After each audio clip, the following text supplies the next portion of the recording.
I don't add it in about video. Alright. I just I just render it. The stream has Export it. just started. We're 20 seconds in and it says we're live. Alright. Check my... Actually, can anyone check my YouTube page at this point? YouTube page is right. Yeah, I'm opening it right now. Alright. Wait, not this one. This is the previous live stream. You got one view that's from me. Priceless. Yeah, that's one stream there. Look, this stream. TXP-Network does ASXI test stream there. Yeah. Here we go. Okay, I think we're live, so I'm gonna go on and start talking now. What is up on the U-Box, guys? This is TopHat Productions Bot coming with you with yet another video, both live on YouTube and Twitch.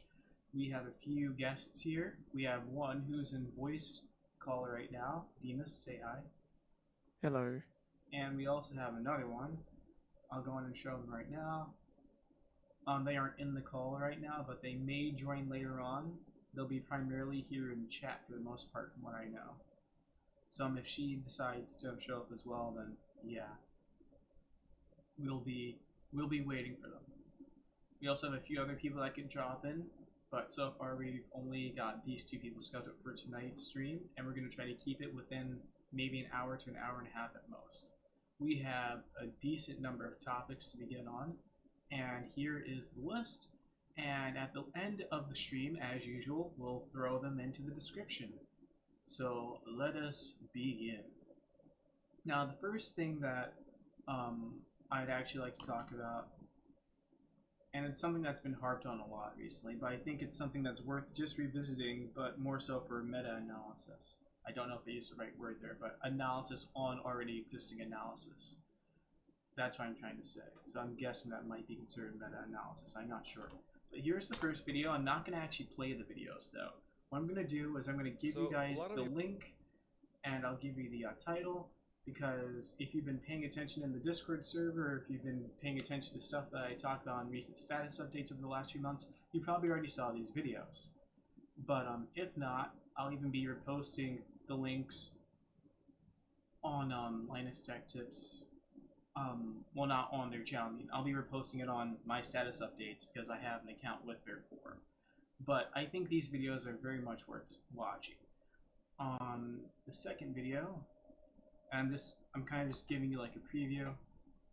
Be sure to actually subscribe to each one of these guys, because each of these guys are like really great content creators. The stuff that they talk about actually has impact on modern society to some extent, and some of these guys are subject matter experts in their own field. So I would highly suggest paying attention to what these guys post. They definitely know what they're talking about. Second one, be sure to subscribe to this one especially. The dude knows what he's talking about. I can tell you that. I've seen his content before. Thirdly, this one. Hello, everybody. Okay. This video as well. And I think, yeah, that's all. So I'm going to go on and, I'm not going to bring up the videos, but here's what I'm going to do instead. We're going to first talk about the basic premise of what a VPN actually is. Venus, how familiar are you with the concept of a VPN? So like just the basics, right? Yeah, Not just what a fancy. VPN is supposed to do. Yeah, what's it supposed to do? Okay. A VPN stands for Virtual Private Network. So why is it called a Virtual Private Network? Because like it's supposed to like reroute your traffic Right. to another provider or like to another node before it gets sent to, well, the server that you want to go to. It makes it look like you and another node are on the same private network. Even though you might be on two different networks, what it does is it tunnels traffic from one location to another. And by tunneling that traffic from that one location, the starting node to the ending node or the endpoint, It allows for them to communicate as if they're on the same network, allowing for them to share network resources as if they're on the same network. So when they say virtual, it's because it's not actually on the same network, but it's kind of, I don't know if it's really a form of virtualization, but it's somewhat like a form of virtualization because it's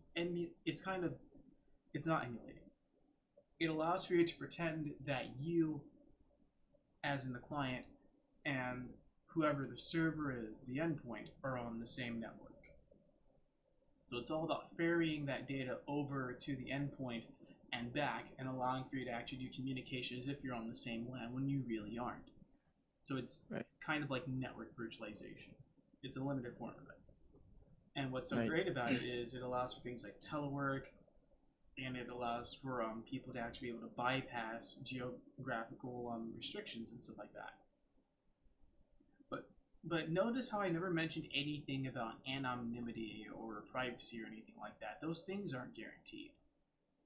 That depends on the security measures employed, because there are different forms of VPNs. If you know about the OSI model, and believe me, I don't blame you if you don't, because the OSI model is a little bit wicked weird, if you ask me. But the point is, VPN connections can be established on varying levels of the OSI model. Now let me go on and bring up what the OSI model is, because there ain't nobody in here who knows what the OSI model is unless you actually had to take a certification course for it. Like seriously, who knows about that thing? Here, Is it the 5 layers? 7 layers actually. Whack, right? Here it is, the OSI model. Open Systems Interconnection Model is a conceptual model that characterizes and standardizes the communication functions of the telecommunication or computing system without regard to its underlying internal structure and technology. So in other words, it pretty much gives general layers of a system that should be there no matter what you're on. So for example, you will have a physical layer no matter what you're on, because you need physical hardware that can actually facilitate a network connection, right? You'll have a physical NIC or network interface card. And then from there, you'll have the data link layer, the network layer, the transport layer, the session layer. And some of these actually go into the TCP/IP stack. In fact, if I remember correctly, there's the TCP/IP model, I think, which is actually just the TCP/IP model, I think, is actually like a small subset of this. I think TCP lays within the transport layer. Not exactly. TCP/IP. Oh, exactly. It actually takes up like a certain section of the OSI model. So let me go on and find an image here. I think the TCP/IP layer is like one of the you know what? Yeah, I think it's like layers 3 or 4 and up. So skipping over physical data link and network layer, it's like 4 and up, I think, when compared to the OSI model. So here's the TCP/IP model, and here is the OSI model. Application layer, shared. Transport layer, yeah, that's also shared. Internet layer, and then network access layer. So there are some differences, but the TCP/IP model, you know what, hold up. This one might be a better one. This actually shows like how they're divided up. Demas, can you see what I'm seeing? Yeah. Okay, so here's what they have here. TCP/IP model actually generalizes a few things, whereas the OSI model kind of goes into more detail. So there we go. I was able to thankfully get that cleared up. I was a little bit wrong there. I originally thought that the TCP/IP model was actually like a small subset of the OSI model, but no, it's just divided up differently. Here it is, and I'll even go on and grab a link to the image. I have corrected myself here. Copy image address. Yeah, here we go. So like your voice is cutting off on my end. Cutting off? Hang on. And Can you hear me now? yeah, but I think it's just like the latency and stuff, I think. Okay, I'm gonna go on and... Okay, is that better? Okay. Is that better? Much better. Much better, apparently. Okay, let me go and check OBS. Right. Awesome. Okay. So long story short, most people are probably more familiar with the TCP/IP model. But if you look at the OSI model, there's a lot more detail to it.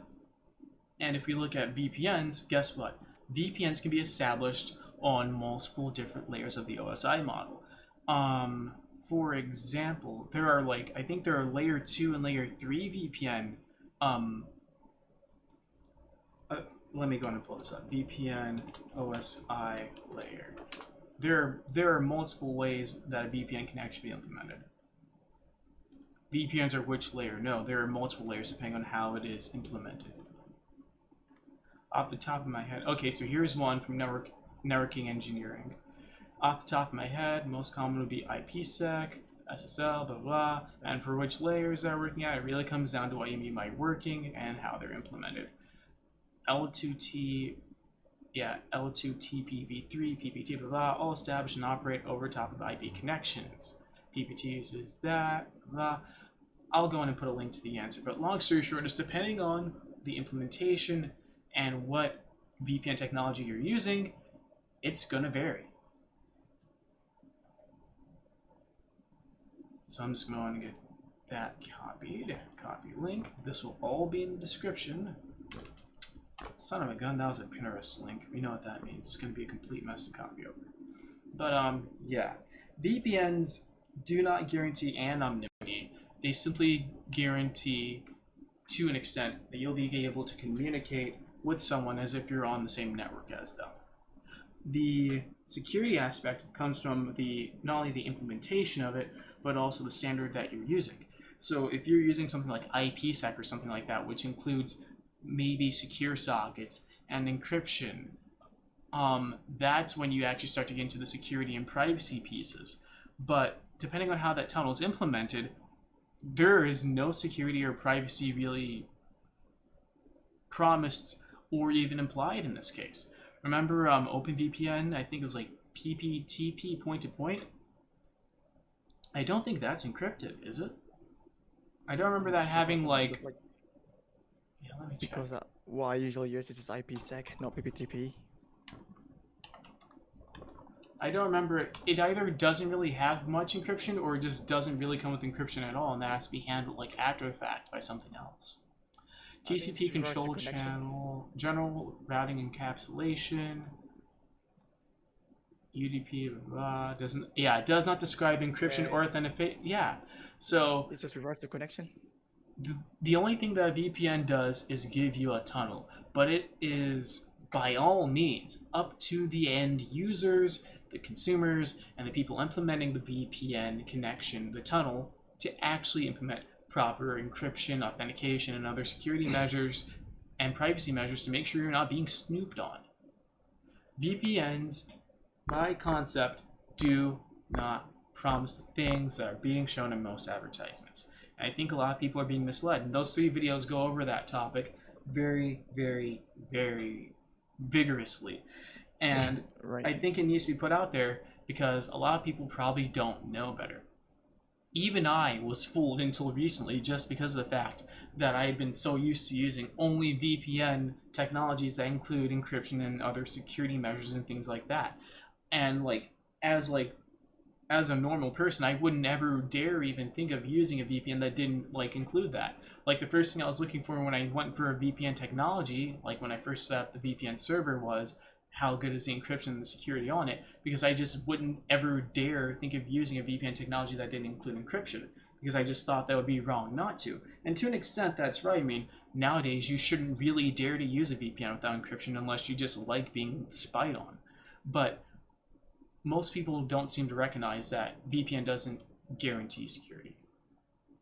So for the encryption within the VPN, it only encrypts to the point that it only reaches the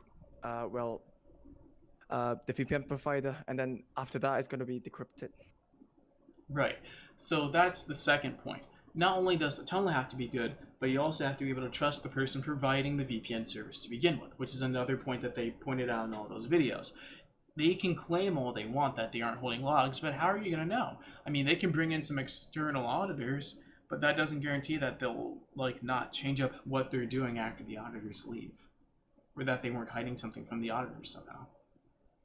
Not to say that the auditors weren't smart or anything, but hey, the business of business is business. And if you're doing it just to look good, I mean, there's also the possibility that some of these organizations could just be acting as a VPN to be a honeypot, because hey, if you're using a VPN, well, why are you using a VPN? What do you have to hide? Right.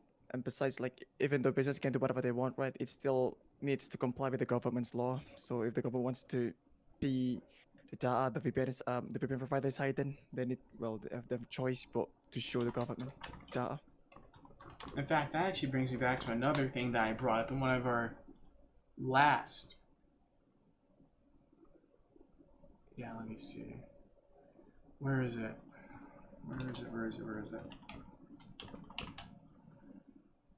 Torrent honeypot. Yeah, like there was a Reddit link that I brought up last time. I'm trying to find it now, but someone was caught like honeypotting like a whole bunch of Mistakenly caught, torrents. isn't it? It was one of those things where like they sat there, set up a torrent just to be a honeypot, and then from there got caught doing it. It's like, well, were you authorized to do that? It's like, I mean, at that point, I mean, already understanding that honeypotting in general is kind of like gray area, because it's like, who's doing the honeypotting and why are you doing it? It's like, are you doing it for lawful ethical means, like trying to catch actual criminals, or are you just going after the everyday Joe trying to like nab money out of normal people? But even then, I mean, like, still, like, going after piracy in general is probably considered to be generally legal white area. So I'm not even going to go into the implications of that. But I mean, yeah, there is nothing preventing honeypotting from happening. And then even skipping over the idea of honeypotting, even if you aren't honeypotting yourself as a VPN provider, guess what? If you're inside of a country that requires you to give up your data no matter what, and also gives you a gag order saying you can't say about anything if we get a warrant, then who's gonna know? Right. I mean, like, what does the United States have again? Sorry? I think the United States has like the Patriot Act or something like that that actually allows for them. I don't know if it's the Patriot Act, but even if it's not the Patriot Act, the United States has laws that actually like pretty much can actually force a company to give up information at certain times silently without saying a word. And even I'm not sure without, about Australia. the United States has laws for it. Other countries might not, depending on like jurisdiction and stuff like that, whether or not they implemented those types of laws, but they exist. And on top of that, even if those types of laws didn't exist, the technology itself could also have a backdoor. I mean, for example, we used to have like extremely weak encryption schemes that were employed in the past that we didn't know were weak until like people started cracking them, and it was like, oh, your data is no longer safe. Now, this has nothing to do with VPN encryption, but triple DES, for example, used to be something that people use all the time. All of a sudden, you figure out, crap, that's no longer secure. I think triple DES used to be used in password encryption or hashing or something like that for Google Chrome web browser before they changed it over. Like for passphrase encryption or something like that. The only reason why I even bring that up is because of the fact that I actually used the Chrome browser back when like passwords weren't synced. I think either they weren't synced over the cloud, or you actually had like the passphrase option or something like that. There was some weird option where it used local encryption. If you forgot your passphrase, it was all over. But during that time, I think they were using like triple DES or something like that. And I was looking over the web for a way to like decrypt it, but there wasn't a way to do it back then. But now there is, and it's just child's play to even get past it. Which, once again, just points to the evolution of technology making things archaic to the point where it's like security is not a set one and done type deal. It is a constant process. Security, privacy, anonymity. You don't just set it one and done. You set it, but then you keep auditing it over and over and over again, because once it's there, someone's trying to get in. Someone's knocking at the door. Someone wants your stuff. And depending on how big of a target you are, you have a lot more work to do on your hands. Right. Moving on to the next point, though. VPNs in general aren't really the biggest concern, though, in my case. Like, the fact that VPNs have become such a mainstream thing, they're both a blessing and a curse. They can help you if they're done right, but if they're not done right, it is an utter pain, which is why I've been staying away from paid VPNs for the most part and just been sticking with solutions like VPN Gate, because VPN Gate is free, And on top of that, well, they're single people. So not to sound misguided, dumb, or childish, but I'd rather go to some group of people like VPN Gate and their list of server providers than a paid company at this point. I have my reasons. I'm not going to go into them, but there are probably whole entire articles written about VPN Gate and stuff like that, and why you should or shouldn't use it. But I have chosen to use VPN Gate. Yeah, I think like one I really like about VPN Gate is that you don't need to register yourself. Yeah. Which kind of helps with the anonymity part to an extent, but hey, if they're logging your IP address, I mean, who cares? Yeah, but that's just like one step to gain information. It's like if you really care about that privacy and anonymity, you'd probably try to spoof your IP address and MAC address through other means anyway, or maybe try to go through a proxy, or maybe use a VPS. Oh, and we're getting into the next topic, VPSs, right? Where people say, hey, well, if I can't trust my own VPN provider, and if I don't want to go to VPN Gate, well, why don't I go to a VPS? Well, if your VPS provider is using old platform technologies that aren't up to date, and they're running on like Linux kernel 2.6 from 2009 says hi, then well, you're in just as much trouble. So you have to go looking for a Linux KVM VPS provider, and guess what? They're more expensive. So let's say that you cough up the money for that. Well, guess what? Now you have to trust that they won't try to like get. It's a whole entire spiel because you have to encrypt the storage for the VPS, and you have to make sure that you're employing the proper security practices because you can't trust anyone. Like, you're paying for that platform, but you still have to like assume someone could be eavesdropping. Encrypt the storage, encrypt the communications, and you have to audit everything on there as if it's your own infrastructure.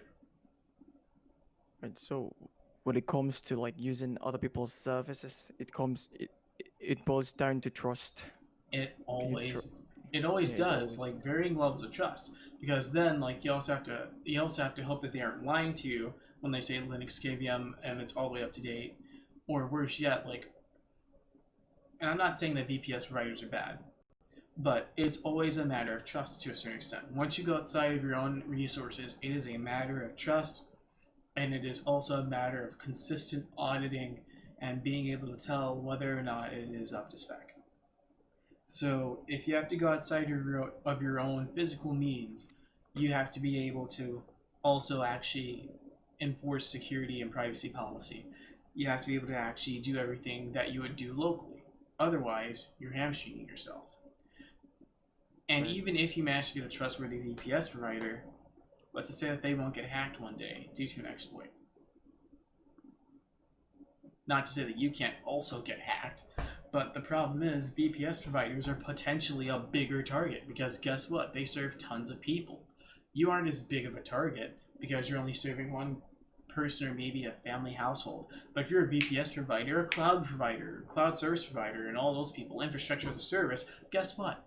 The minute you become like one of those huge paid providers, you instantly become a target. You have people's information, and therefore someone wants to get in. Someone's knocking at your door.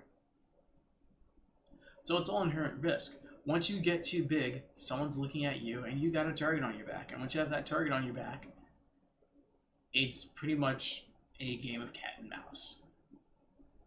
So in my case, my suggestion is staying small, staying under the radar, and making it so that if hackers do try to go after you or you all, they have to target many people at once, and the only way that they would even have a chance of getting a decent, how should I say this, having any decent chances whatsoever would be like if everyone's using the same software. But there are so many different types of VPN software and infrastructure out there nowadays, like they're being hosted different ways. We have Soft Ether, we have OpenVPN, and we have VPN services that are hosted like through. There are so many variations on how to host and manage a VPN that to attack an individual, you'd have to go out of your way to attack an individual on the VPN that they're using if they're playing it smart, because they could say, hey, maybe I should ask my friend over here who's all the way across the world in another country to host a VPN server for me. Like, ask like maybe two friends who are like in like different countries that aren't restricted. And next thing you know, they could be hosting like VPN servers that are running two different forms of technology. One could be running IPsec from WireGuard, and the other could be running SoftEther, or one could be using OpenVPN with an encrypted tunnel, or running it through like SOX proxy or something like that, or maybe like running it through a reverse proxy or something like that. I don't even know if that actually.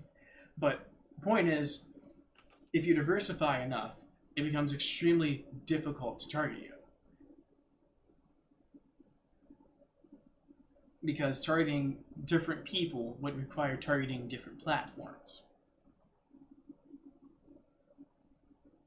Now, there are some exceptions to the rule of diversification. For example, if you have one application that works the same way on multiple platforms, like maybe Microsoft Office on Apple or Windows, then yeah, I mean, the attack surface is going to be kind of consistent. And if you make an exploit for Microsoft Office, guess what? Anyone who has Microsoft Office is pooped if they get hit by it. But for the most part, if you're using different technologies and kind of diversifying your portfolio, you can still you have a chance at least of avoiding complete and total compromise if you play your cards right. But on the topic of privacy, even your browser could be giving away everything about you. I mean, which is why I have like all this crap load of extensions here, like blocking ads and stuff like that, blocking browser fingerprinting and stuff like that. And then, I mean, also making sure the HTTPS everywhere is on, because if I have HTTPS everywhere, guess what? All websites load in HTTPS, which is another layer of encryption, another layer of security. Blocking ads so that malicious ads don't show up that try to like tap jack or click jack whenever I try to click on a safe link, and all of a sudden some weird advertisement pops up at the last second right as I'm about to click on something. Android used to have an issue where tap jacking would just... Let me go and pull it up. See, as you can see, there are tons of issues, just tons of... hold up. I think one to mention is also about the tracking sites. Yeah, I mean, tracking cookies, and then even... There are just tons of ways. Where is... It was... So even though if you're using like a VPN or something like that, they're still trying to track using all those tracking sites. Say, even though you say one example is just as simple as if you log out from your like Google account, they can still track you. Yeah. In a way. And they'll even try to sit there and use your screen resolution, which is why we have things actually like kind of dynamically change your change the perceived or the detected resolution, or should I say the size of your viewport. That would be... They changed the size of your viewport slightly so that it's harder to actually detect. But even then, they have other ways of trying to detect you. Like they'll go and like they can log your IP, for example. Even if you don't log an IP or a MAC address, there are other ways of getting to you. They could easily go like, okay, where were these credentials entered and stuff like that. There's a whole list of thousands of ways that they could go after you if they really wanted to. Which kind of brings up the idea of it's a consistent data paradigm where as long as they have some data on you, they can find you. And I mean, how else would a market around data work? As long as you have data, you have power. You can sell that to someone and go like, I think, even with like the vague information that they get, after you obscure all of that, they can still pinpoint you to an extent if your browsing habits are extremely predictable. So like, yeah, internet stalking exists. But you were saying? So like about the tracking sites. So if you have like an extension such as like no script, something like that, when you click it, you can see all the scripts, like all the tracking sites and stuff. Yeah, to be quite honest, I mean, I don't really like most websites' use of just extraneous JavaScript everywhere. Like, I'd rather just have... I wish that most sites would just like kill it all and go straight to HTML5 and like keep it simple and just put the information on the page and like make the ads not obtrusive. But instead we have all these websites jammed with all this fancy stuff in the background, and you don't know half of what's like safe and half of what's not half the time. Not to say that all scripts are bad, but it's like there's just so much going on in the background. It's like, okay, am I actually safe going on these websites half the time? And also like the issue of ad servers too. Like, when was the last time an ad server wasn't hacked and like filled with malicious ads? Right, that's also true. And there are other things that have happened too. I think someone on Linus Tech Tips recently mentioned like somehow malicious actors were actually pushing like malicious content to like these old PHP BB forums or something like that, and using them to actually like serve malicious content and ads like across other websites and stuff like that. And it's like it's just to no end. Like what people really should be doing is archiving these old websites that they aren't using anymore and saving the resources for something else. But instead, no one takes the time to archive the old website when it's dead and gone. And instead, they just let it degrade over time until it becomes completely worthless to anyone who comes across it, and then it gets used for malicious stuff like that. I can't remember where I found the post, but long and short of it is, no matter what, there's always going to be a weak chain in the communication somewhere, and it's really down to you to make sure that you aren't mishandling it yourself. And then there is the one thing that I always dislike, and you know what that is, Demas? Yeah.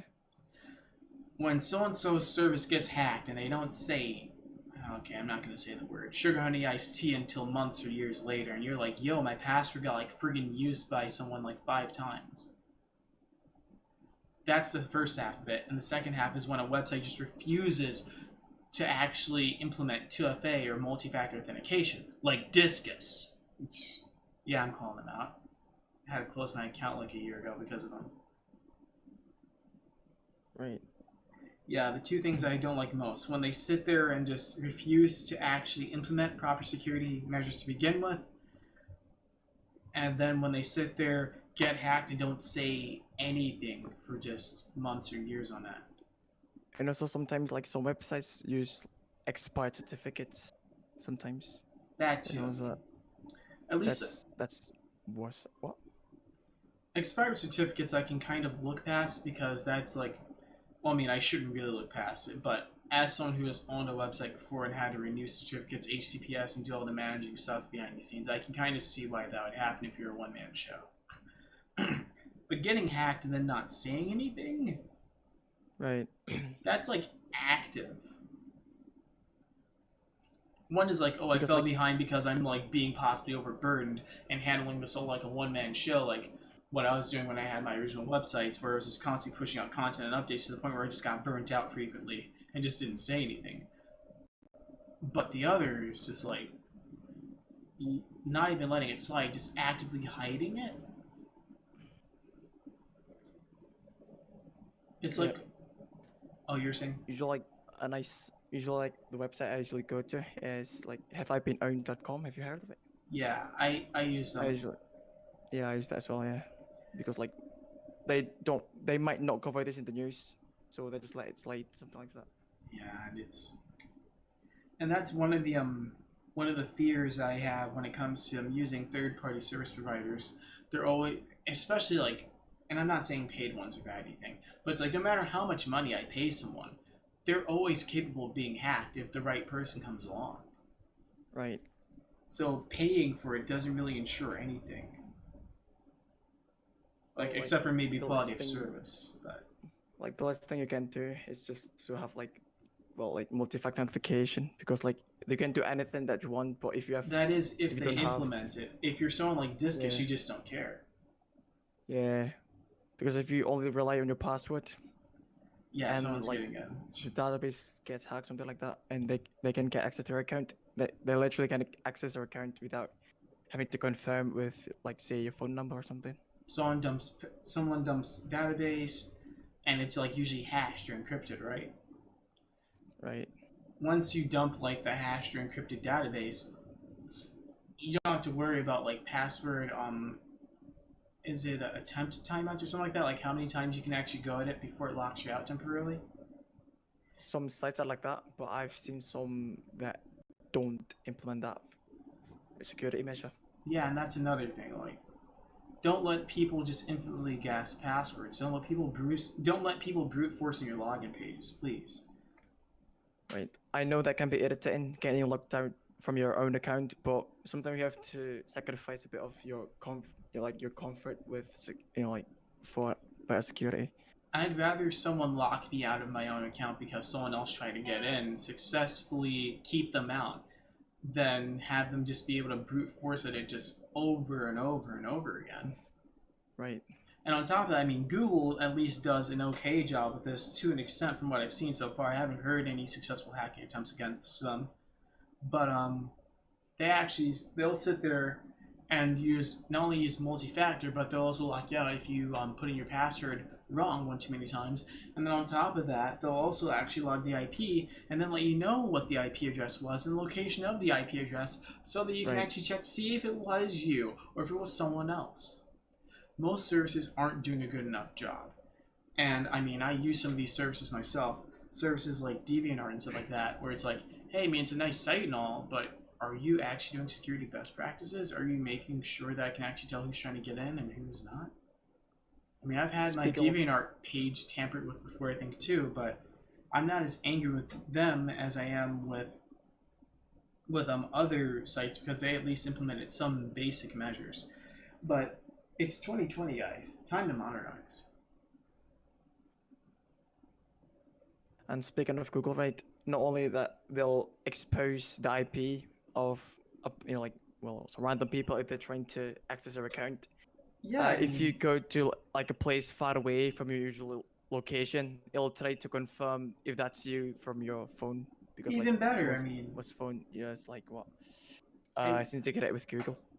I wish more sites would do that, and it's just frustrating because like some organizations don't take security seriously until after they're hit. They don't have a crap hits the fan plan. They just continue going until crap hits the fan, and then a plan springs up afterward. But the thing is, they've been royally, I'm not going to say it, but screwed over. And after that, they're like busy trying to like do all this last minute stuff. It's like, no, this isn't the time to plan. You don't plan to fail, you fail to plan. If you didn't plan beforehand, man, I mean, that's tough luck on you. Right. Not to say that I'm like the perfect admin or anything, but I used to admin my own websites all the time, like back in like 2012 all the way up to like 2016 when I finally just stopped because I got tired of hopping from web host to web host. But yeah, I mean, I was there when I watched all the new encryption standards coming in and stuff like that, and it was like, yeah, I mean, with the way things are going right now, I can see like some webmasters and some admins are gonna like lag behind a little bit, but it is a wild west out there still because not everyone is using the proper security measures that they should be. And then on top of that, like people shirking responsibility left and right and all that. And I'm not saying that all service providers are bad, but after a while, you don't really know who to trust. You don't know what they're doing behind closed doors. And no matter how much you pay them, you can't be sure that they aren't actually being lazy.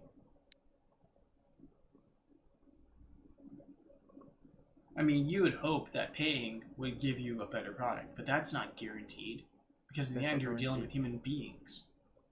It's just that feeling that if you buy, higher price is equal to like high quality. That's not usually the case. It's just like that false image from people when they see some products, services.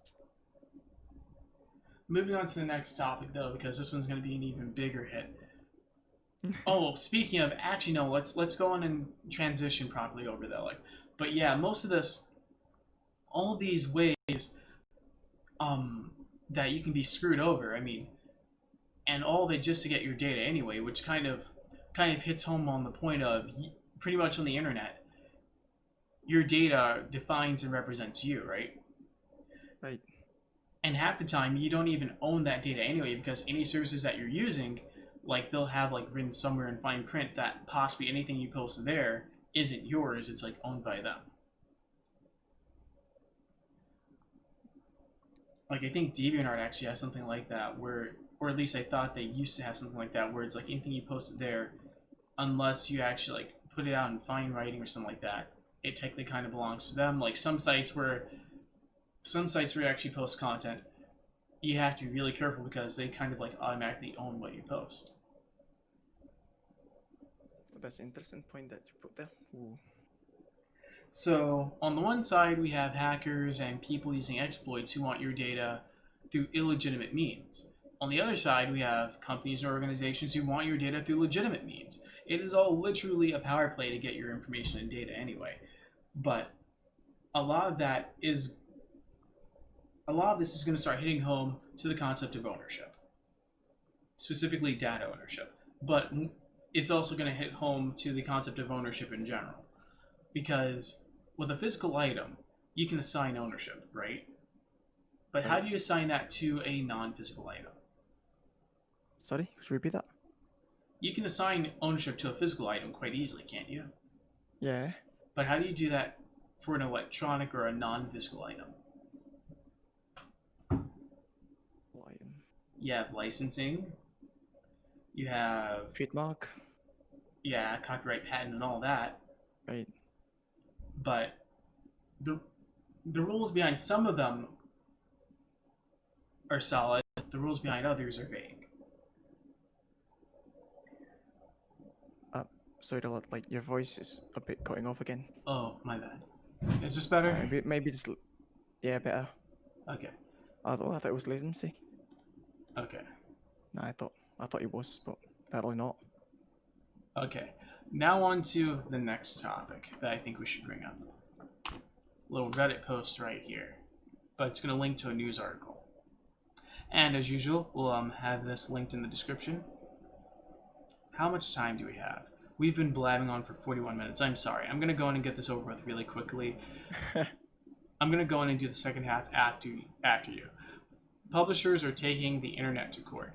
You might wonder why. Blah, blah, blah.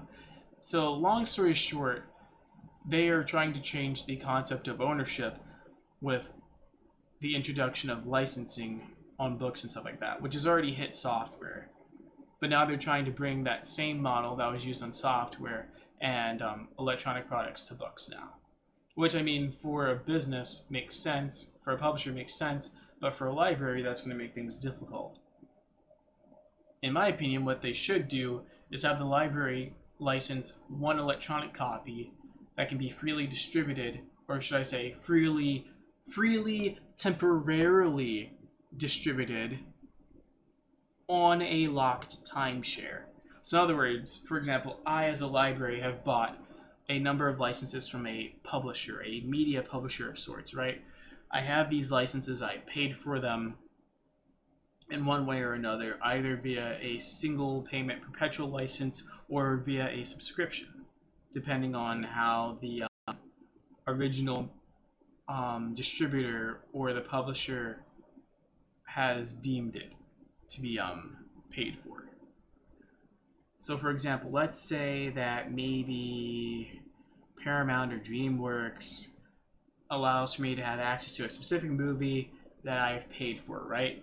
I get a license to temporarily redistribute content of sorts. The library has paid the license, they have the permission, and the people borrowing from the library get free access because the library has paid for it. That's what you would expect, right? Like, I pay for something and then I let someone borrow it, but they have to return it, and no matter what, at the end, they have to return it. Now, with a physical item, you pay like a fee if it's late, or you have to pay for the item itself if it's damaged or beyond repair. But with an electronic item, well, it's not like you're exactly able to keep it because there's DRM and other protective measures in place usually to prevent that, and the item's going to get rid of itself once the time limit's over. So you don't really get to keep the item anyway, and the library hasn't violated any rules or laws, has it? That's what you'd expect. That would be a sensible model, but let's see what they're suggesting. Yeah, that's what I have in my mind, actually. Right, like we pay a subscription for an item perpetually, or we pay a perpetual license, which goes on forever. Right, like a subscription base, yeah. Okay, so let's see what the article suggests. COVID-19 struck, hundreds of millions of students were suddenly stranded at home without access to teachers or libraries. UNESCO reported that in April, 90% of the world's enrolled students have been adversely affected by the pandemic. In response, the Archives Open Library announced the National Emergency Library, a temporary program suspending limits on the number of patrons who could borrow digital books simultaneously. The Open Library lends at no charge about 4 million digital books, 2.5 million of which are under copyright and subject to lending restrictions. This is roughly the equivalent to a medium-sized city library. The New York Public Library, by comparison, holds 21.9 million books, and the printed materials and 1.78 million ebooks, according to 2016 figures from the American Library Association. But the National Emergency Library wound up creating an emergency of its own for the future of libraries. Restream, the Internet Archive's founder and digital librarian, wrote in March that the National Emergency Library would ensure that students will have access to assigned readings and library materials for the remainder of the U.S. academic calendar. He acknowledged that authors and publishers would also be harmed by the pandemic, urged those in a position to buy books to do so, and offered authors a form of removing their own books from the program if they choose. More than 100 libraries, archives, and other institutions signed on to a statement of support for the program, including MIT, Penn State, Emory University, the Boston Public Library, Middlebury College, Amherst, all these guys. And blah, blah, blah, blah. Writing in the New Yorker, Harvard history professor and author Jill, I'm not getting that last name right, Lepour, joined many media observers in praising the National Emergency Library as a gift to readers everywhere. A number of authors, however, took to Twitter to complain. Guys, not helpful, tweeted novellist Neil, I'm not getting the name right either. They scan books illegally and put them online. It's not a library, novelist Colson Whitehead tweeted in March.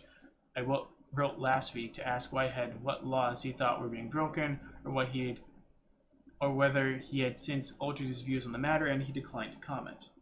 Well, that's typical, but anyway. On June, declined to comment. I'm sorry, but every time I see that, it just makes it harder for me to take anyone like that seriously. It's like, first you're going to complain, then you're going to decline to comment when someone asks you a question.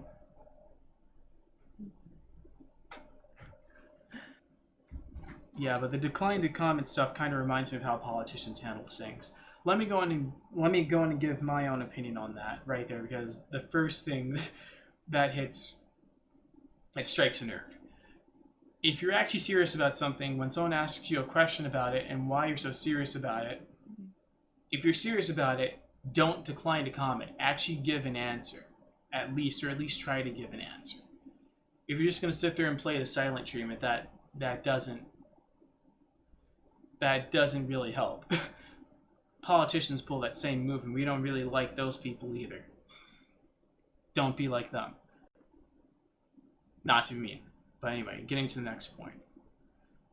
On June 1st, Whitehead's publisher Penguin Random House, together with a few mega publishers, filed a lawsuit against the Internet Archive alleging mass copyright infringement.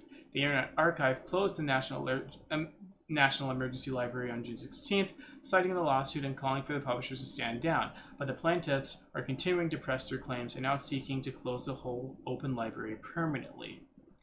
The trial is set for next year in federal court, with initial disclosures for discovery scheduled to take place next week. The publishers' prayer for relief. The heck is that supposed to mean? Let me look that up. Let me just scroll down a little bit so we can see more about it. I really hope that they aren't using the word prayer like a portion of complaint in which the plaintiff describes remedies. Okay, never mind. Okay, we're good. I was thinking of something else, but yeah, it's an actual legal term. Seeks to destroy the open libraries existing books and to soak the Internet Archive for a lot of money in their response. The archive is looking to have its opponents' claims denied in full, its legal costs paid, and such other and further relief as the court deems just and equitable. But what's really at stake in this lawsuit is the idea of ownership itself, what it means not only for a library, but for anyone to own a book. The Internet Archive is far more than the Open Library. It is a non-profit institution that has become a cornerstone of archival activity throughout the world. Brewer Kale is an internet pioneer who was writing about the importance of preserving the digital commons in 1996. He built the Wayback Machine, without which an incalculable amount of early web would have been lost for good. The Internet Archive has performed pioneering work in developing public search tools for its own vast collections, such as Television News Archive, which researchers and journalists like me use on an almost daily basis in order to contextualize and interpret political reporting. These resources are unique and irreplaceable. The Internet Archive is a tech partner to hundreds of libraries, including the Library of Congress, for whom it develops techniques for stewardship of digital content. It helps them build their own web-based collections with tools such as Archive-It, which is currently used by more than 600 organizations, including universities, museums, and government agencies, as well as libraries to create their own searchable public archives. The Internet Archive repairs broken links on Wikipedia by the million. It has collected thousands of early computer games and developed online emulators so that they can be played on modern computers. They host collections of... So long story short, the benefits that they provide are numerous and far, far more than anything that these publishers are providing. I mean, publishers are providing books, I will admit that. Without their books, we might be in a little bit of trouble. Because guess what? The first forms of education, like once you get past unrecorded humanity, is written, recorded humanity, and guess what comes next? One of the first forms of recording was on like different forms of paper and media, and after that, later in time, you get books and printing press. So without publishing and without books, you would be in some pretty deep trouble. Without those publishers, we'd be in trouble. So I understand to an extent why they might be a little bit peeved if those books are truly being scanned in without their permission. Right. So I think like the main point of this article is about just a group of people complaining to the online, well, I say online library because like the books are getting scanned and uploaded to, well, the server, and it's available to, well, literally everybody. Possibly without consent, and even if we ignore the part about without consent, there's also the fact that it's supposed to actually, there's supposed to be a lending limit as well. So I can see the issue with that. But from what it looks like, it seems more like these publishers aren't going after justice at this point. They're overdoing it and possibly trying to shut down the entire thing, to which I have to ask them, do they have a means of replacing what these guys do? And if so, will as many people be able to access it? Will it be as affordable? Will it be as easy to access? Will it be as effective as what these guys do? Or will they be pretty much ripping apart a major part of the infrastructure that we use nowadays, and some people even take for granted? In my opinion, it looks more like they're trying to make money off of this and trying to rip apart something in order to actually... It seems more like they're trying to become the only players in a market that there really is only one usable player in. Right.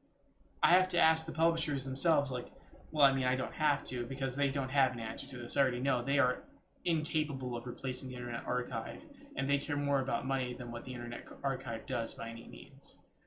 I care deeply for the authors and the publishers, but I must ask the moral and ethical questions of whether or not they're actually pursuing this for the right reasons. To an extent, I could say yes, maybe. They could sue for damages, but to go after the Internet Archive at this extent seems more like to destroy than to actually slap the hand of. It's like there's a difference between discipline and just outright abuse. Like, for example, if you spank a child, there's possibly a reason for why you spank that child. They were told not to do something that could hurt someone else or themselves, and it would cause more issues down the road. Spare the rod, spoil the child. But there's an extent to which it becomes kind of virtual abuse, where it's just like, okay, you're no longer going after them for the right reasons. You're just trying to wring them dry. But then what happens when you destroy them completely and leave nothing in the void that they leave behind? Is there anyone else who can replace the Internet Archive if you go this far and completely destroy them? Or will you leave behind some irreparable damage that will even backfire on you and leave you with a few gashes yourself? I think some of these guys are going at it from the money perspective and aren't thinking about what's going to happen as a result. And I think that they're going to cause a huge boon in piracy that's just going to rip them a new one. I mean, they hate piracy as is, I understand. But if they go after it like this, with this much fervence, and without thinking about it, and without taking into account what happens if they take down the entire archive, they're going to get smacked with a huge amount of piracy in the near future, and they won't get anything good out of this. they're going to lose So money and profits left and right. And they're just going to be left with nothing but a bunch of failure in the end. So it's not like it's not like they're solving the problems. They're just like moving the problem somewhere else. Yes, they are moving the problem, and I think some of them Because don't realize it. I think others of them do realize it, but the others of them that do realize it either just don't care or already have their plan set in place for where they'll be able to actually DRM lock down media and content more.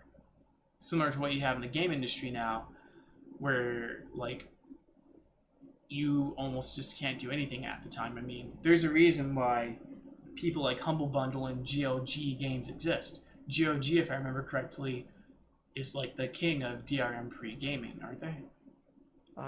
No, I've never used it. I use Humble Bundle, but not the other one that you mentioned. I think GOG is all about G2G, I've heard. No.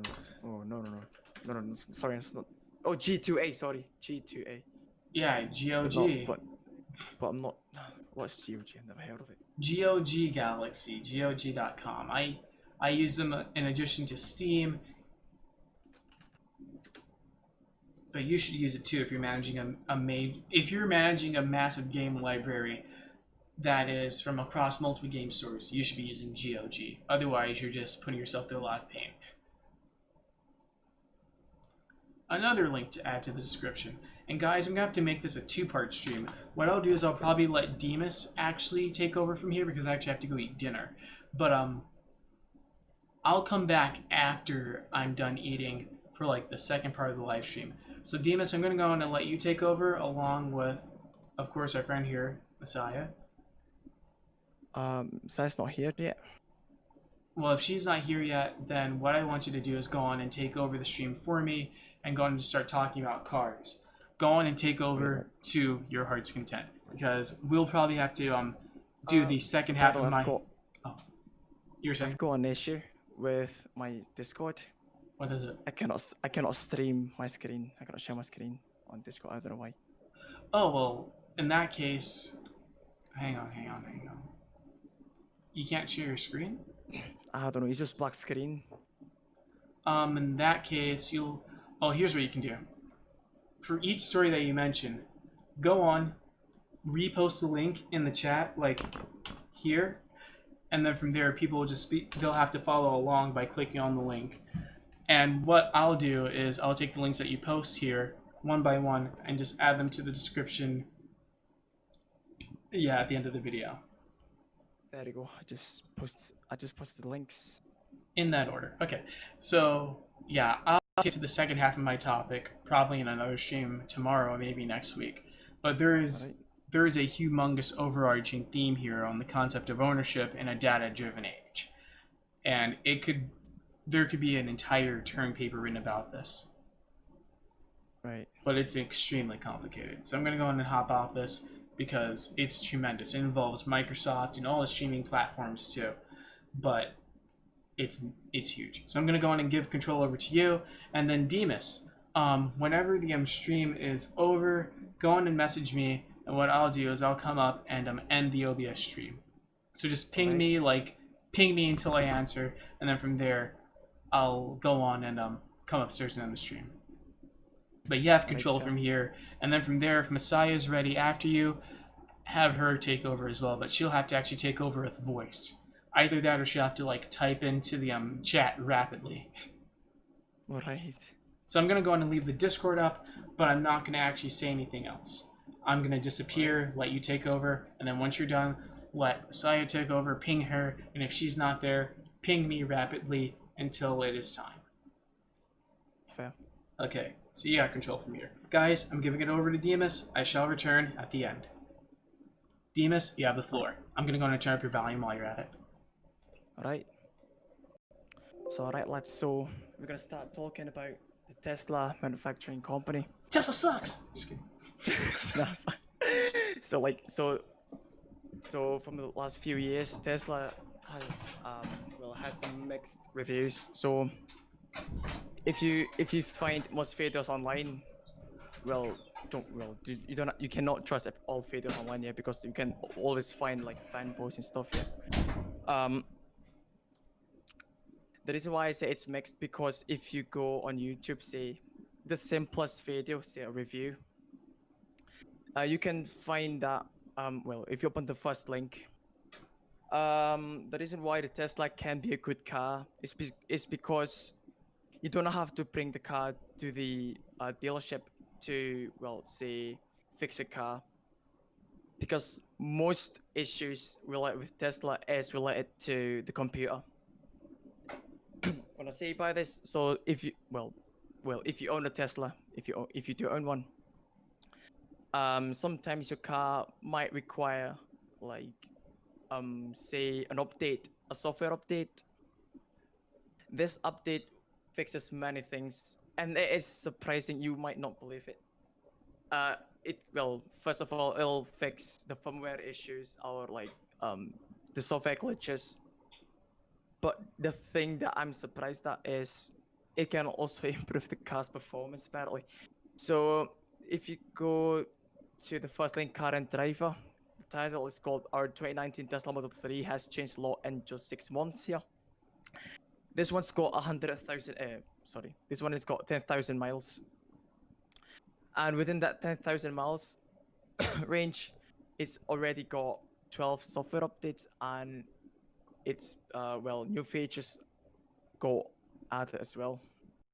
So if you go down the first few paragraphs, the update of our long-term cars, particularly double three ones, tend to be as much as about the vehicles in absence of reliability, service drama. The focus instead becomes pleasantly visit, plus whether annoyance we find over the course of 40,000 miles.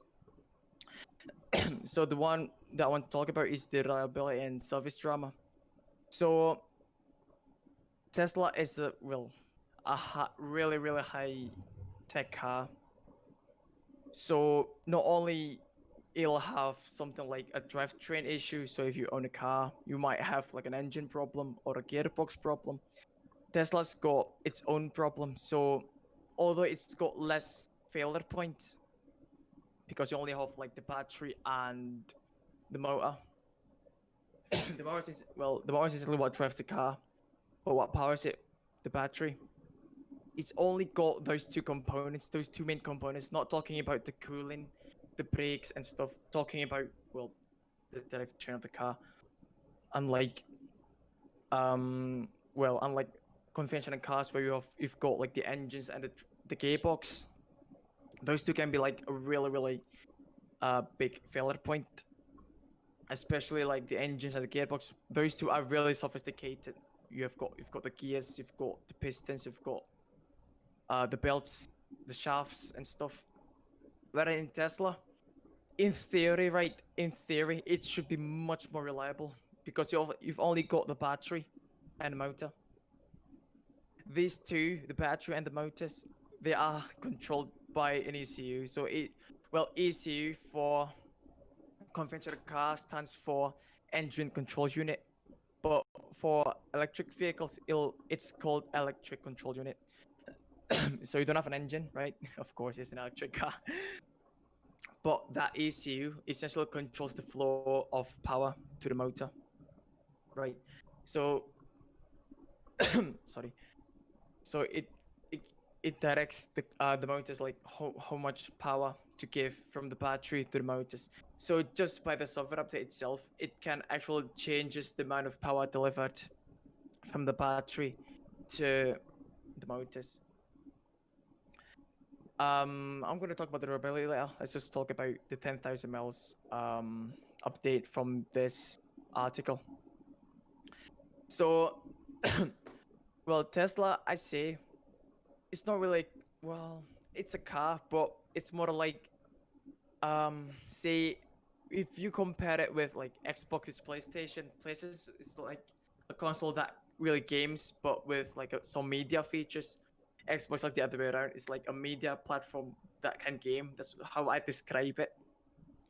Tesla is more like Xbox, so it's got lots of media features, such as the Tesla games, where you can literally play games inside the vehicle, which I don't. To be fair, I don't really know why they implement that, because when you're driving, you're supposed to be focused on the road instead of the game. That's something I'm really confused at, but that's besides the point. So within those updates, it mainly focuses on something like add-in features like theater mode, which allows well the driver to watch streams from Netflix, YouTube, or Hulu. Well, one reason why they gave that update, well, because well, if you charge an electric car, right, it can take like what? If you go to the supercharging station, it can take up to about 15 minutes from 0 to 80%. That's based on my experience as well, because like I've driven a Tesla before. I've charged it. It took me about 15 minutes from well about 10 to 85-ish. So it should be it it was relatively quick. Not talking about petrol vehicles where you can just like fill the car in about 2 minutes and just drive off. No, let's not talk about that one. So it's supposed to allow the drivers to well pass the time while charging. That's true. But the thing is about well Tesla driver. Tesla's got an autopilot. So they what they usually do is they turn on the autopilot and they watch the stream. That's not what you're supposed to do, but yeah, that's just I don't know what's inside their mind. So another update within Tesla is also dog mode. This one has gone viral. So this went viral, I think, last year. So it featured dog mode. So most people left it, well, the pets inside the car, right? And well, underneath the sunlight, the blazing sun. Well, it's bad for the dog. Well, I've been in the car before under the blazing sun. It's not comfortable, let alone a dog with the car turned off. So the dog mode essentially is just well, the car is essentially it's kind of on. So you set a temperature of the car, and the car will try to maintain the temperature while you're outside. This well, see, this is only useful if if you have a pet with you. So this is one update that I really like about Tesla for like the history of 10,000 miles. So 10,000 miles is not much, to be fair. It's not much, 10,000 miles, and receiving that 12 well those updates and receiving like what several useful ones, say like a dog mode, so like entertainment system and a dog mode are actually good. But this is only for the comfort standpoint. Let's talk about the security standpoint. So Tesla's got a dashcam and a sentry mode enabled. The dashcam, well, it acts like an ordinary dashcam for most people. Where most people just like buy a separate dashcam and attach it to the mirror, and you plug it to like say either the car battery or the security port. This one, Tesla's got a dashcam built in to the car, which is nice. Also, it's got a sentry mode. Sentry mode, this is essentially just the car alarm on steroids, I've got to say. So say if you bump into a car or if you try to break into a car, the alarm goes off. That's what sentry mode does, essentially. But a sentry mode is much more sensitive. Say if the car is parked right inside your garage. If the car detects movement, it can sense of the alarm. So essentially, sentry mode is just an additional security to the car. It's just adding a motion sensor to the car, so the alarm can goes off if it detects a motion when it shouldn't be any motion, such as parking your car into the garage at night. And talking about the acceleration, if you scroll down just a little bit, before the third picture of the Model 3's acceleration and particularly its responsiveness was already garnering universal praise by staff. One update includes a claim of 5% power bumps.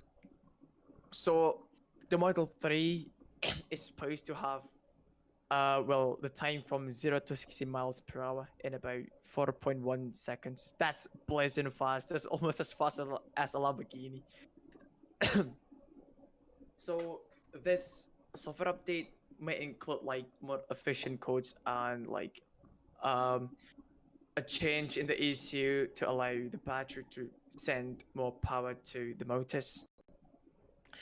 I think I don't know the reason why. Well, of course, the improvement in performance is just to impress more people. But I think the reason why the additional power is because the cooling in Tesla is usually adequate. So if you compare Tesla to like say the Nissan Leaf battery is actually air cooled. It's actually air cooled. So Nissan Leaf is not supposed to be a performance vehicle, while the Tesla is um the design is not supposed to be high performance, but it's actually high performance, as we all know that by the 0 to 60 miles per hour time. It's actually a performance vehicle. All Teslas are liquid cooled, so which contributes to much better cooling to the battery because the main weakness about electric cars is the cooling.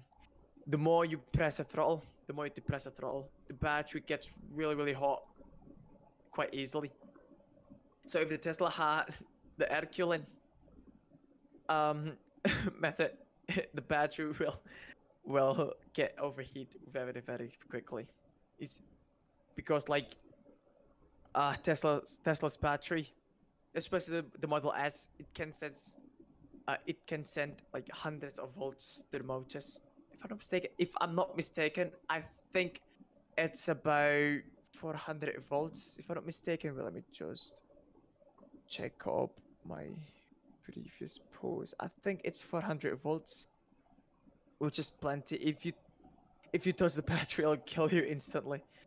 That's how powerful the Tesla battery is. Right? Yeah. So a Model S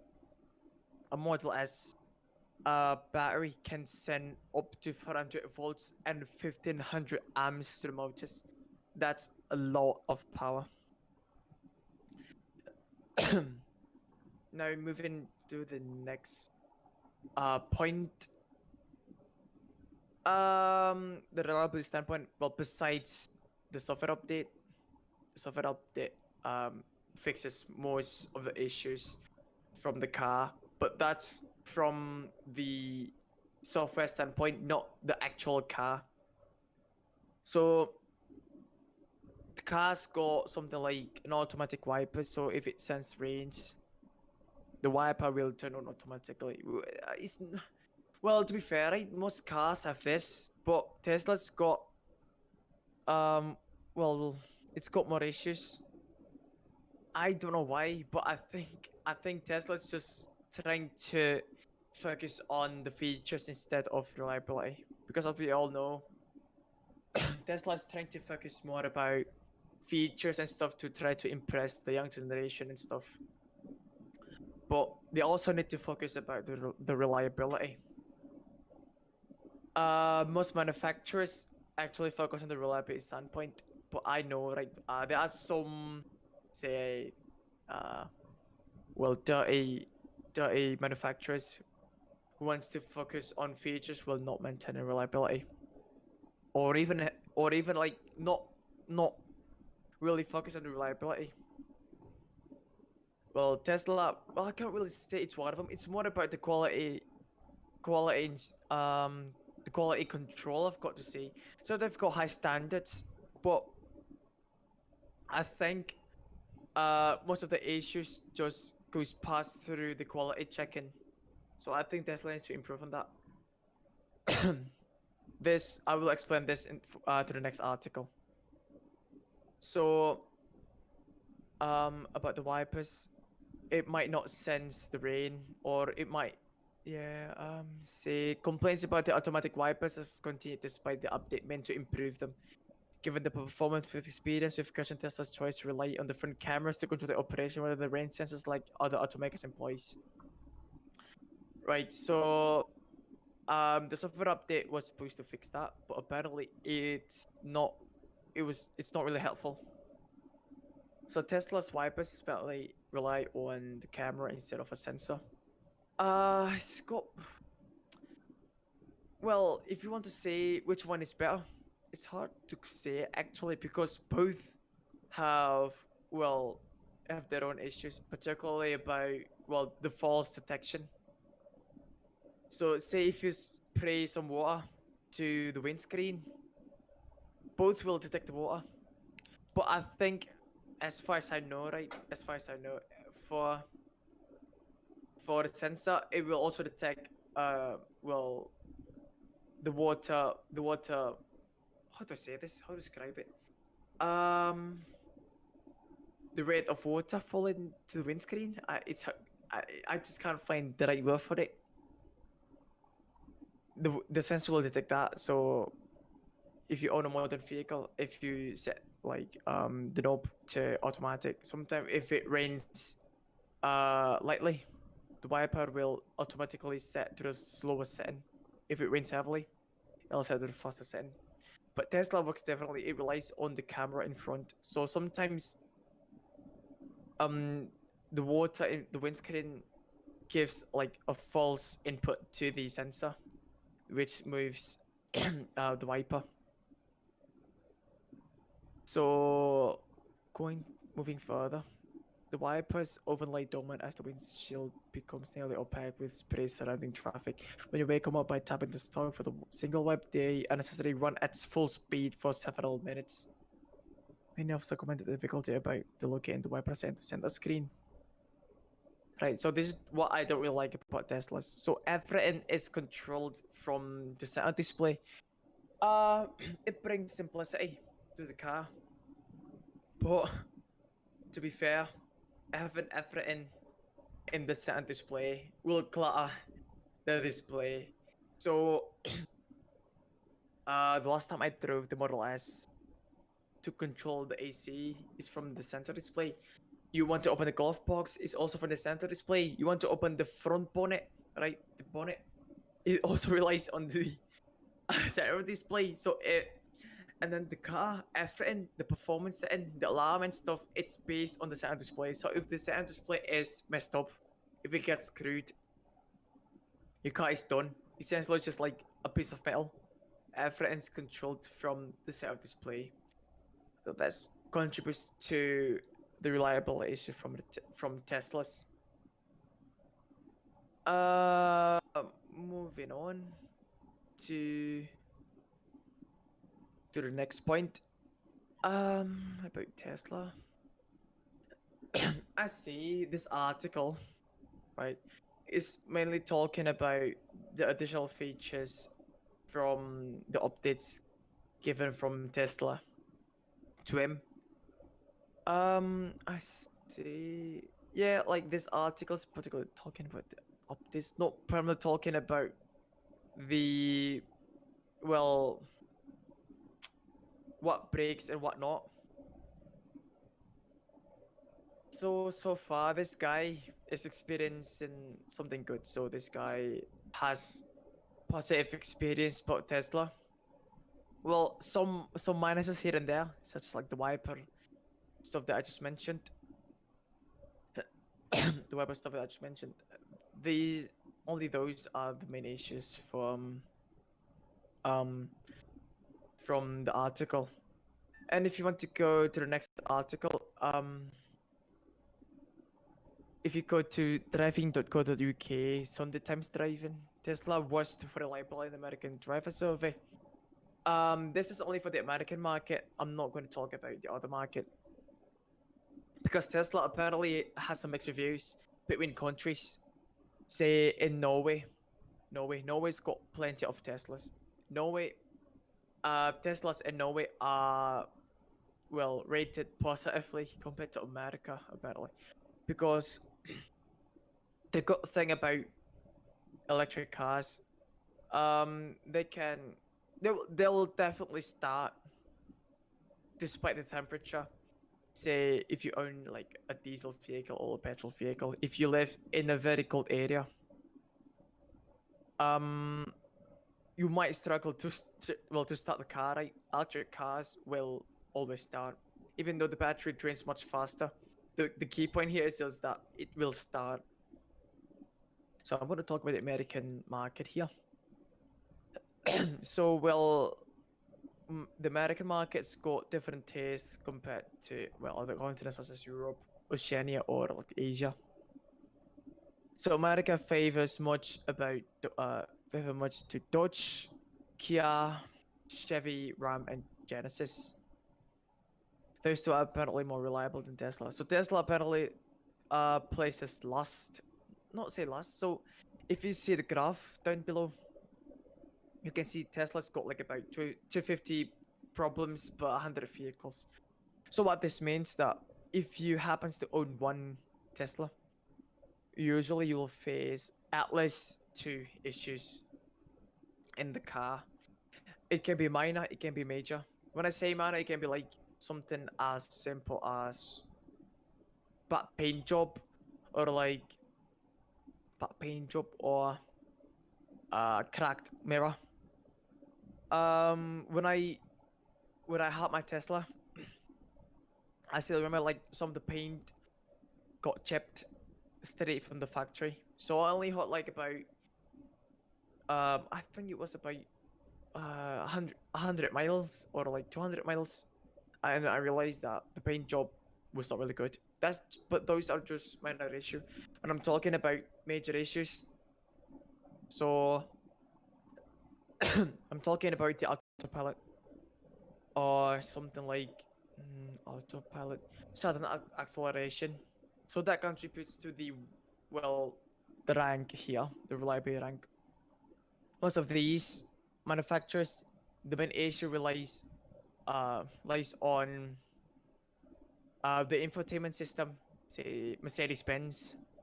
Although Mercedes-Benz can be like a money pit in a way, the car is actually very, very reliable. But once it breaks, that's where the issues lie. So cars like BMW, Mercedes-Benz, these two cars are actually reliable. When you first buy it, the car is very reliable. But once you reach the 100,000 miles and stuff, when they start to give you problems, to fix those issues, those where the money pit comes in. So these two vehicles achieve reliability from complexity. So yeah, so the reason why like um BMW and Mercedes-Benz ranks down below is because like the ease of you fixing the car. So yeah, that's why they rank lower. But also the other reason is just again the infotainment system. Well, Tesla's got plenty of issues. Like again, the autopilot and the sudden acceleration. So the autopilot sometimes can detect things falsely. So um say you're on a road, right? The speed limit is, say the speed limit is 25 miles per hour. Um if if the sign gets dirty, right, sometimes the AI, so the autopilot relies on multiple cameras, and the reliance of AI give information to the ECU to, well, move the wheels and change the power from the battery to the motors. That's how you change the speed, right? So it relies on this camera, and if the signs gets dirty, sometimes the AI detects it as not 25. So the last time I tried, so I think the speed limit was like 60. Someone tried to paint 8 to the 0, so it becomes like 68 instead of 60. The car actually detected like a higher number than 60, so say 70 or something like that. It might not sound like a big deal, but it's one way to get like a ticket if the police spots you. And yeah, you can be caught speeding. So you might not look at the speedometer. That's one drawback for most Tesla drivers, especially. So they set the autopilot, and they, well, two lines on the autopilot, and they trust the autopilot too much to the point that they don't really check the center display. So the center display also gives information about the speed limit. sometimes it gives you false info. So sometimes the car detects slower or detects higher than speed limit. If it detects slower, that's fine, but you will go slower. But if it detects higher, that's where the issue comes in. So that's one from the autopilot standpoint. So moving to the sudden acceleration. This this issue, well, this race is really rare. Actually, this comes from Tesla first. So cars back in the day, cars back in the day, to open the throttle body. So if you depress the throttle, it'll open this butterfly valve. We call it the throttle body. When you put that, the cable stretches and opens the throttle body. But as technology gets better and better, right, car manufacturers move to what we call a drive-by wire. So a drive-by wire essentially is just like the throttle body will be placed as a sensor. So the sensor is going to be communicating with the ECU. So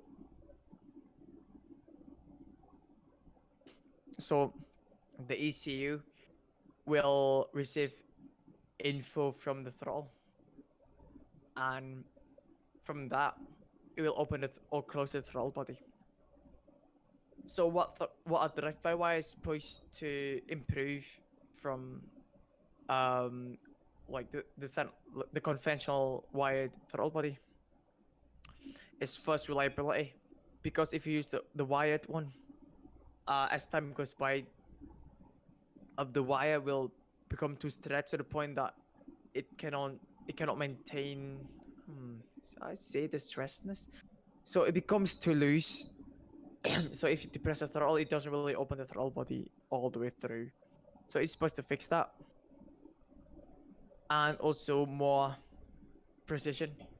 So because like the ECU can detect like 3 decimal places precision, it can help to detect like well to maintain accuracy of well between the throttle input to the throttle body. But Tesla's different. So not sure why, but sometimes the ECU detects information incorrectly. So if you depress the throttle body should open, right? But sometimes for several Teslas, you don't depress the throttle, but the car accelerates by its own. So this has contributed several crashes, nothing fatal,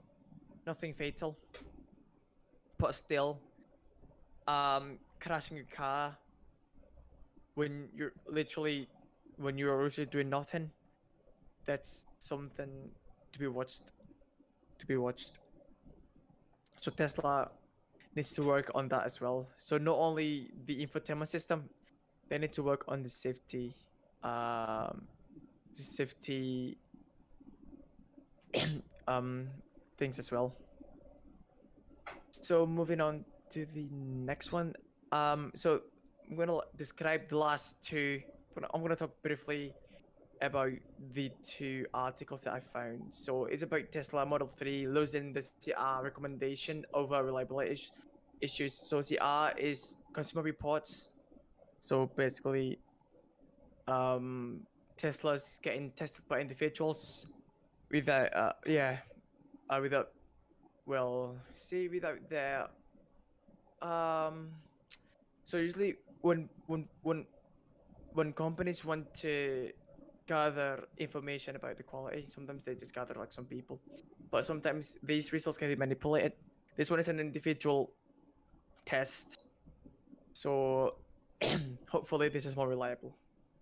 I'm not talking about like the fanboy standpoint and stuff. No, hopefully this is quite reliable. So the reliability standpoint is well what I mentioned a while ago within the first and second articles, right? Another reason why the Model 3 loses the recommendations, because when I started driving the Model S long time ago, there was something odd with the suspension system. So the suspension was quite rough, I've got to say. It was quite vibrating. Um, it vibrated quite a lot, even though the car was new. Again, it got like about 100 or 200 miles on the odometer. So the car is very new, right? The car is new, but I already felt the suspension issue. So a new car should have smooth, dampening suspension. Sometimes, yeah, it's supposed to dampen the vibration and it smoothens your driving experience. But this one was different. I could feel the vibration already. So this is one reason why the Tesla Model 3 lost the recommendation. And then the rest would be based on, well, again, infotainment issues, sort of acceleration issues. But to be fair, right, talking about the negative of Teslas, the positive things about Tesla, right? The chassis is very strong. The chassis is very strong.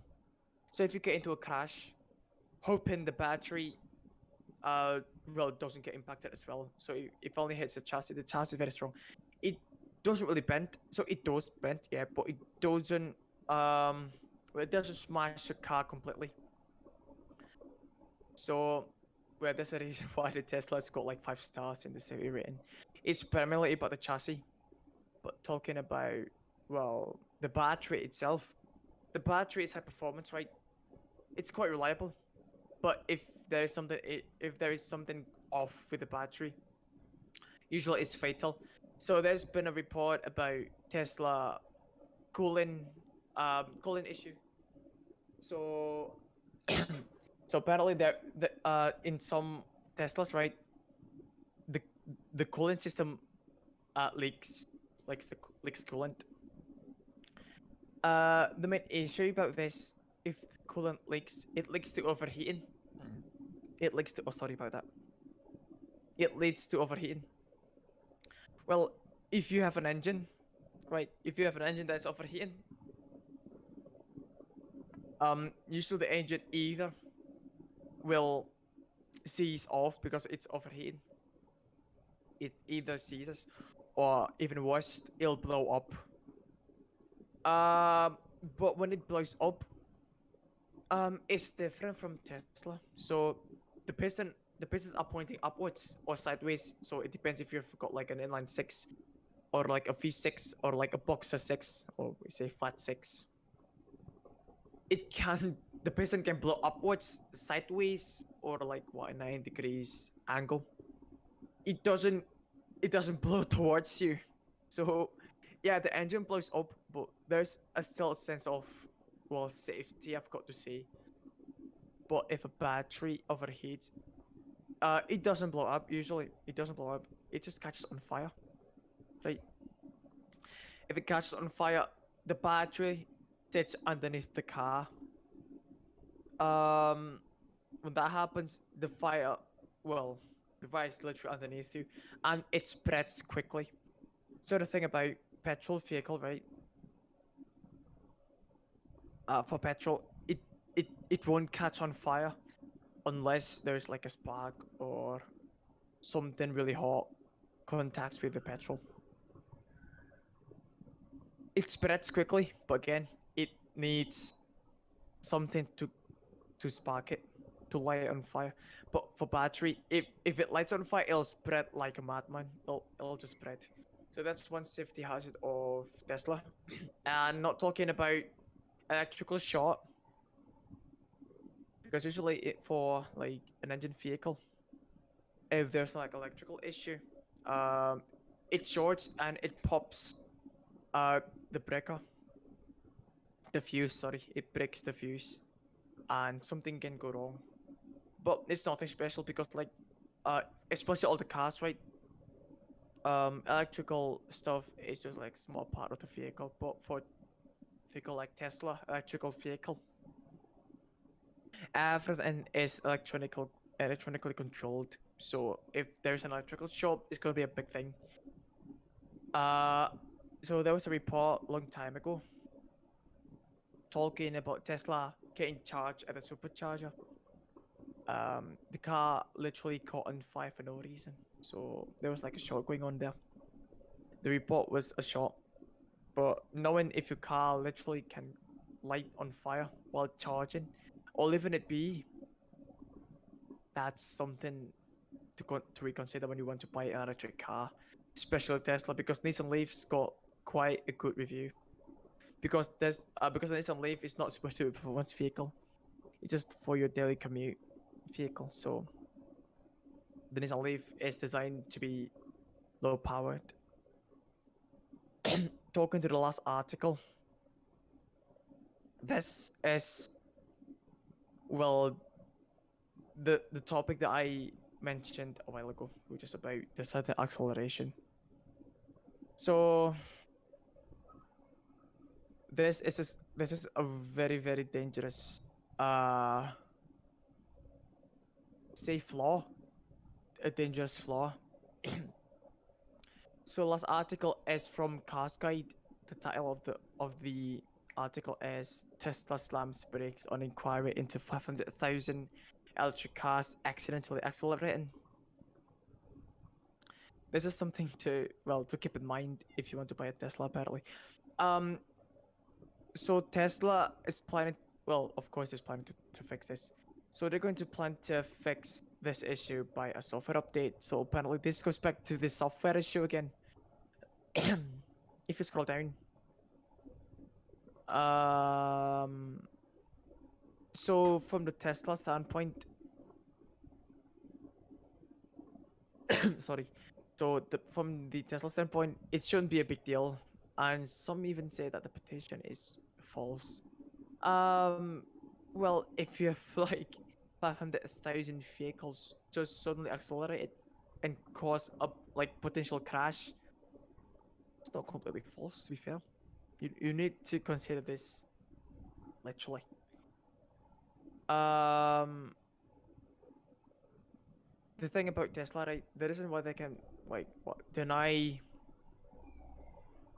statesman because Tesla can literally track your car. So within the ECU, right, they can literally send data to Tesla, so they can keep track speed they're going on, and even the whereabouts of the car. So I don't really know why they're implementing this well tracking feature, because the only thing I can find good about, well, allowing Tesla to find the whereabouts of the vehicle is, well, if your car gets stolen, that's one thing I can think about. But for most cases, right, it's just like a breach of privacy, I've got to say, because they know where you are going.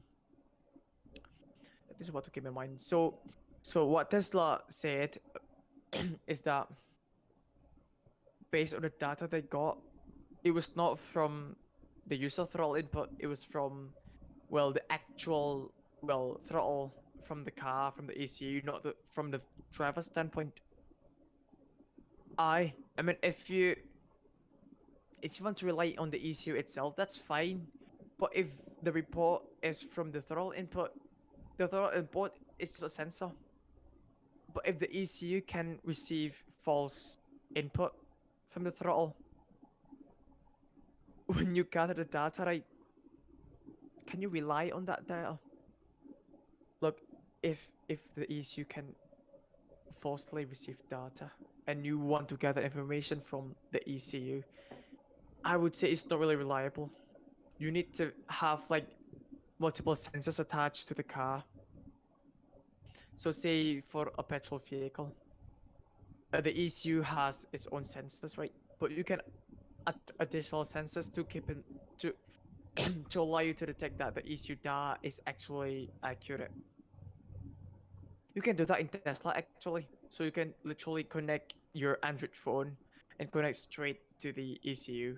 But the thing about it, like most Tesla drivers, they don't know how to do this. They just want to, they just, well, they're just like the type of people who just want to buy the car and just drive it away, without knowing the fundamental basics of car maintenance. That's the issue here. So, right, so Tesla somewhat denied, um, well, the reports given from the people, which I've got to say is just such a bold statement to say because like I still can't believe that they're still confident with their ECU data. And to be fair, that's all from me actually. So I've covered like most of the articles here. I've only got like 1, 2, 3, 4 articles, so it's not much, but hopefully it can cover like plenty of information to you. So to be fair, right, Tesla is good if you want to drive short distances, say if you live in the city. Teslas are actually the perfect car for it. But if you're talking about like what driving long distance, or if you live in a very hot climate, you might want to think more about having an electric vehicle because it's pretty much gamble at this point of time. I can only hope that Tesla can improve the quality in the near future. Hopefully, because like what we have right now, it's just like bunch of issues here and there, particularly about um the the central display and also safety. I can hope that Tesla can improve the quality in the future. um. So yeah, that is all from me. Right. So I think I'm gonna pass it back to Top. Let me just tag him.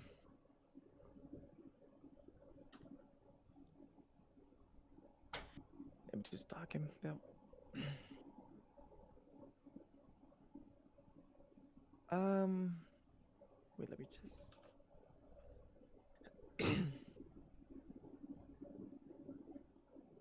Right. So apparently Messiah is not here. So I need to wait for Top to take over, and let's see if we will end the stream here or like like wait for Messiah to come in and me to hop off.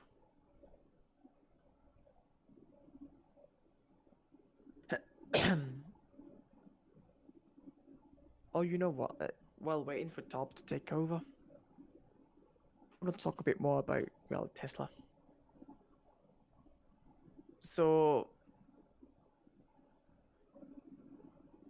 so when I was driving the Model S, right? So, so you cannot really believe what people say on the internet. Like, oh, it's like the perfect car. It's not. It's far from that. But you cannot also like 100% believe on what the haters say. These two have their own points, valid. Some are just like bunch of lies and stuff, or say crap. So what I really agree about Tesla is that if you get the good one, they are really reliable. Um, because you've got pretty much less maintenance because you only need to care about the coolant, the brake fluid, those two actually. The steering is electronically controlled, so it's not the conventional pump where you put like the steering fluid to the vehicle. This one's electronically controlled, so it's more reliable. And say again, like what? If you only need to worry about the battery and the motors, those two, yes, they are expensive. They are expensive. Hopefully, as time goes by, as electric cars become more common, hopefully, they can drive prices down. But at this point of time, yes, the motors and the batteries, they are expensive. But the motors, I've got to say, they last pretty much forever. Just they just spins and they just like what receive power.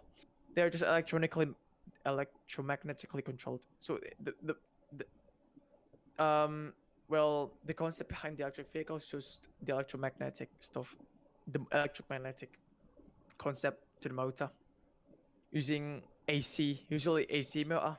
So the AC motor allows for the regeneration brake to be implemented. If you use DC, you cannot. Although it gives you more torque, but it doesn't allow you for regenerative braking, which is very important as well battery in cars right now. Although like Tesla can claim 300 miles with a single charge. Well, if you compare that to like a tram or like an electric train, where it's powered from electric external, well, say source, you can pretty much just use DC motor. But for AC, where it's just there, it is externally powered, but it's stored in a battery. It's not like a constant flow of electricity. You've got to make sure that all power is not wasted. So that's about it, really. Um, the the the negatives I found when I was driving Tesla, more or less. I think it was primarily about. I think. I think. Well, range is one thing. Range is one thing. But I think it's just what the feeling. But feeling is just so biased. Feeling is just so biased, so I can't really take about that. It's just the paint job. When I first got it, the paint job was not done properly, and also like, I did not experience the sudden acceleration, so that so that's good. I was like, my safety was not threatened in any way. And then, well, yeah, the fact that you cannot really mod your Tesla. So Tesla's got this thing. So if you mod the car and they find you out, right? If they find you out that you mod the car, and Tesla finds out, your car will be blacklisted to the supercharging station. So what that means, yeah, if with your modded Tesla, if you go to the charging station, when you plug the charger in, it will not charge your car. So you've got to charge your car at home, which is irritating, because the last time I tried charging my car, it took me about like 4 hours or even 8 hours just to fully charge the battery. Unlike if I go to the supercharging station, it would take about like 15 minutes to charge. So that's what I really hate about Tesla. So you've got to bring it to the dealer if something goes wrong. All right, I'm So back. yeah, oh, Top, you're back. Yeah. There you go. All right. So looks like our second guest wasn't able to make it tonight. They were supposed to talk about. Oh wait, did I turn up my volume even more? Man, I was gonna blast myself just now. Yeah, they were supposed to talk about the. They were supposed to talk about this link right here. I think I already have it on my list here. Yeah. So it's on GitHub. It's on GitHub. GitHub. Yeah. Yeah. CN. I forgot. It's about video. Yeah. How long has the stream been going? I don't know. It's been going for an hour and 48 minutes. Oh really? An hour and 48 minutes. Whoa. When did I jump out? I don't know. Well, go on and finish up what you were gonna do. I don't want to cut into your time. No, I finished everything really. So when I tagged you, right, I was talking about my experience driving the Tesla, so it was not related to the article anymore. Ah, that's fine. Yeah. But well, it looks like it's time for us to go. So, guys, thank you for tuning in on this week's set of Tech Talks. We talked about everything from privacy and well, data privacy primarily, data privacy in the consumer sector, to Tesla and other topics. If you'd like to see more content like this, please leave a like on the video and possibly consider subscribing if you wish for us to make more of these videos in the future. Or just in general, consider subscribing if you like the content that we make in general. Also, please do take a look at the donation links that are listed in the description of this video, or that will be listed in the description of this video when it is edited in. As usual, I have to edit the description after the stream. And please do look at the news links and sources that we discussed today. They will all be posted in the description. In a few hours, or maybe even a day, once the video is done processing, we'll put up the end cards and everything else for you to decide on what type of content we put up next. And maybe next week or even tomorrow, we could do a gaming stream or a gaming video. Please be sure to leave a comment, and in those comments, be sure to tell us not only what you'd like to see us cover in the next stream, but also what type of things you'd like for us to talk about outside of tech news. Maybe you'd like to see things about the mod pack, maybe more things about the server project, maybe more things about job experience and stuff like that. Just depends on what you guys tell us to talk about. We are primarily user driven, and we'll be going at this pretty much just every week. So, Demas, is there anything else that you'd like to say? Nothing. All right, guys. Thanks for having me. No problem. This is TopHat and Demas signing out. And to all of you, newcomers, welcome to the galaxy. This is TopHat Productions 105, signing out. Second stream of the day.